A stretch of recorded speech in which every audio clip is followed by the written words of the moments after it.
তারা বলেন দোয়া কবুল হয় না, দেখেন নিজেদের সাথে মিলে কিনা। এই পাঁচটা শর্ত যদি পাওয়া যায়, মুহূর্তেই আপনার দোয়া আরশে যে নক করবে। এক নাম্বার শর্ত আকলুল হালাল, হালাল খাওয়া। কি খাওয়া? আমরা দুইটাই খাই, হালালও খাই হারামও খাই। বেশি খাই কোনটা? হ্যাঁ, কি খান? আমি কই নাই কিছু, আপনারাই কইছেন। নিজের উত্তরে নিজে ধরা না। হারাম খেলে তো দোয়া কবুল হয় না। লা ইয়াদখুলুল জান্নাতা জাসাদুন গুযিয়া বিল হারাম। ওই দেহ কখনো জান্নাতে যায় না যে দেহ হারাম খেয়ে বর্ধিত হয়েছে। কেন দোয়া কবুল হয় না? মিলিয়ে নেন নিজের জীবনের সাথে, জাস্ট একটু মিলিয়ে নেন, খেয়াল করেন। আকলুল হালাল এক নাম্বার শর্ত। ইউর ইনকাম শুড বি হালাল, ইউর ফুড শুড বি হালাল, ইউর ড্রিঙ্কস শুড বি হালাল, ইউর ফ্ল্যাট শুড বি হালাল, your bank balance should be হালাল। চিল্লায় বলেন ঠিক কিনা?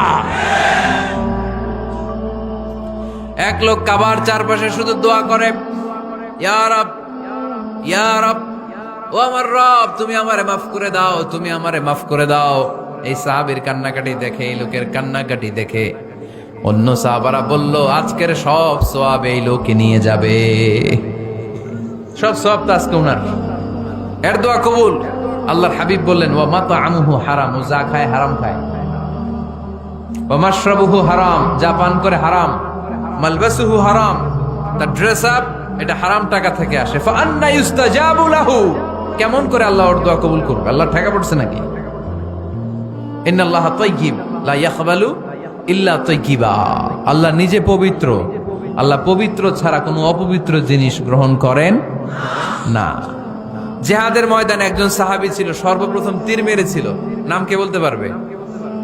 সাদ বিন আবি ওয়াক্কাস রাদিয়াল্লাহু তাআলা আনহু। উনি একবার আল্লাহর হাবিবকে বললেন, ইয়া রাসূলুল্লাহ, উদু আল্লাহ আইয়াজআলানি মুস্তাজাবাদ দাওয়া। ও নবী, আপনি তো দোয়া করলে কবুল হয়, আপনি একটু আমার জন্য দোয়া করেন, আল্লাহ যেন আমারে মুস্তাজাবুদ দাওয়া বানিয়ে দেয়। কি বানিয়ে দেয়? মুস্তাজাবুদ দাওয়া মানে কি জানেন? যিনি চাইতে দেরি, কবুল হতে দেরি হয়। আল্লাহর হাবিব বললেন, ইয়া সাআদ, হে সাআদ, আতিব মাতআমাক তাকুন মুস্তাজাবুদ দাওয়া। সাদ, তুমি যেটা খাবে এটা হালাল খেও, হালাল খেলেই তুমি মুস্তাজাবুদ দাওয়া। সুবহানাল্লাহ পড়বেন না? আকলুল হালাল শারতুন লিকবুলিদ দুআ, দোয়া কবুলের প্রথম শর্ত। হারাম খেয়ে দোয়া করলে ওই দোয়া কখনো কবুল হবে। দুই নাম্বার শর্ত, দোয়াটা করতে হবে একজনের কাছে, তিনি কে? চাইতে হবে একজনের কাছে, তিনি কে? মসজিদে যে আল্লাহর কাছে চাইলেন, দরবারে যে বাবার কাছে চাইলেন, দোয়া কবুল কবুল হবে? হবে? চাইতে হবে একজনের কাছে, তিনি কে? অন্য কোথাও যেন আমরা না চাই। মাজারে যে যাওয়া যায় না, মাজার জিয়ারতের জন্য যাবেন, যে সালাম দিবেন, নিজের জন্য দোয়া করবেন, কবরে শুয়ে থাকা লোকটার জন্য দোয়া করবেন। ওখানে কিছু চাওয়া যাবে? চাইবেন কার কাছে? দুইটা গেল শর্ত। তিন নাম্বার, ইয়াকিন থাকতে হবে যে আমার দোয়াটা কবুল হচ্ছে। যখন দোয়া করবেন আপনার এই বিশ্বাস থাকতে হবে, আমার রব আমার ফরিয়াদ শুনছে, তিনি আমার কথা শুনতে পাচ্ছে, আমি চাওয়া মাত্রই তিনি সব দিয়ে দিতে পারে, এবং আমার রব আমাকে ফিরাবে না, তিনি দিবেনই। এরকম ইয়াকিন থাকতে হবে। উদু আল্লাহ ওয়া আনতুম মুকিনুনা বিল ইজাবা, এমন ভাবে দোয়া করো যে তুমি সুনিশ্চিত এই দোয়া কবুল হবেই। এই নিশ্চয়তা নিজে নিজে নিয়ে নেবেন। আল্লাহর উপর ভরসা কম আমাদের, এই ভরসা জাগে না, যারে উনি দিবেনই নিশ্চিত আমি। আপনি নিশ্চিত হলে পেয়ে যাবেন নিশ্চিত।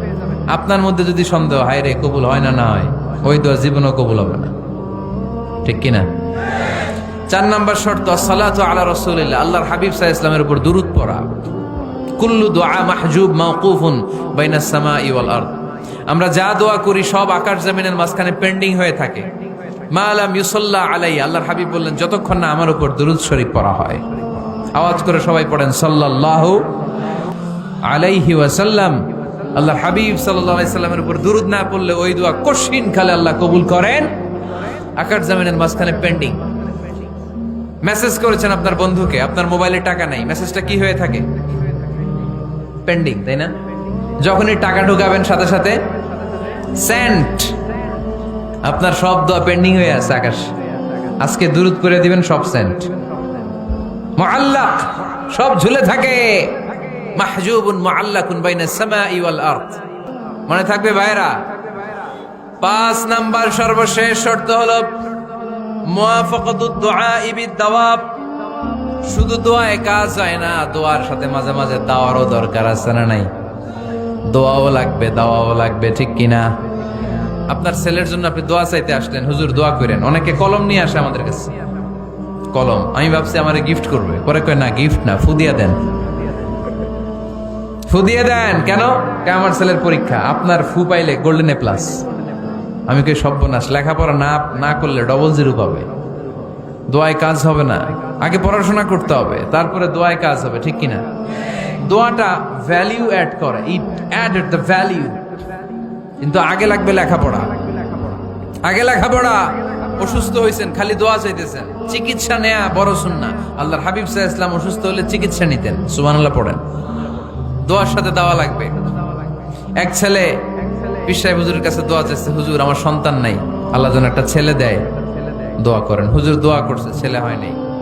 পরের বছর আবার দোয়া, হুজুর দোয়া করেন আল্লাহ যেন ছেলে দেয়, ছেলে হয় নাই। তৃতীয় বছর আইসা বলে, হুজুর দোয়া করেন, ছেলে হয় নাই। পীর সাহেব হুজুর মনে মনে কয়, ঘটনা কি? ওর ছেলে হয় না কেন? জিজ্ঞেস করলো, বাবা তুমি কি বিয়ে করছো? কয় না, বিয়া তো করি নাই। পীর সাহেব হুজুর বললেন, আগে বিয়েটা তো করবি, তারপরে না সন্তান। তো বিয়ের পর্বটা তো সারো, তবেই না সন্তান পাওয়া যাবে, ঠিক কিনা? দোয়ার সাথে দাওয়া লাগে। আল্লাহর হাবিব সাল্লাল্লাহু আলাইহি ওয়াসাল্লামের আঙ্গুলে একবার বিচ্ছু পোকা কামড় দিল। প্রচন্ড ব্যথায় বিশ্বনবী কাতরাচ্ছেন, রেগে গেলেন আর বললেন, ও বিচ্ছু, মানুষও চিনোস না, নবীও চিনোস না, কোথায় কামড় দিবি, জায়গা পেলি না। কিন্তু বিশ্বনবী ব্যথা পাচ্ছেন। আম্মা জান আয়েশাকে বললেন, রাদিয়াল্লাহু তাআলা আনহাকে বললেন, লবণের পানি নিয়ে আসো, গরম দাও, ঢালো। উনি আরাম পাচ্ছেন। আর সূরা ইখলাস পড়ে ফু দিতে লাগলেন, ফাতিহা পড়ে ফু দিতে লাগলেন। গরম পানি ঢালা শেষ, ফু দেওয়া শেষ, আঙ্গুলের ব্যথাও। দেখছেন কি কম্বিনেশন? দোয়াও লাগে, সাথে সাথে কি লাগে? দাওয়াও লাগে। দোয়া আর দাওয়া দুইটার সমন্বয়ে আপনাকে সফলতা দিবে কে? সফলতা একজনই দেয়, তার নাম জোরে বলতে হবে, তিনি কে? ব্যবসা যদি মন্দা থাকে, ব্যবসায় সফল হতে চান, সফলতা এনে দিবে কে? বিসিএস পরীক্ষা দিচ্ছেন, রিটার্নে পাশ করেন না, পাশ করায় দিবে কে? বিয়ের ব্যবস্থা হচ্ছে না, ব্যবস্থা করে দিতে পারে কে? পাসপোর্ট জমা দেয়া, হুজুর ভিসা লাগে না, হুজুর কিচ্ছু করতে পারবে না, করতে পারে একজন, চিল্লায় বলেন তিনি কে? এজন্য বিপদে আপদে সব সময় আমরা ভরসা রাখবো আমাদের আল্লাহ রাব্বুল ইজ্জা ওয়াল জালালের উপর। আল্লাহর কাছে আমরা বেশি বেশি চাইবো। আল্লাহ ছাড়া কারো দরবারে আমরা হাত পাতি না, চিল্লায় বলেন ঠিক কিনা? আমরা ফকির একজনের দরবারে, ঘাটে ঘাটে আমরা ফকির হইতে রাজি না, আমরা একজনের দরবারে ফকির। দরবারটা কার? দোয়া একটা শিল্প। যে টিপস গুলো শিখাইলাম আজকে, এগুলোর আলোকে আমরা যেন দোয়াটাকে আত্মস্থ করতে শিখি, যাতে দোয়া করার সাথে সাথে এই দোয়া আরো সে কবুল হয়ে যায়। আল্লাহ আমাদের সবাইকে কথাগুলো বুঝা আরো আমল করার তৌফিক দান করো।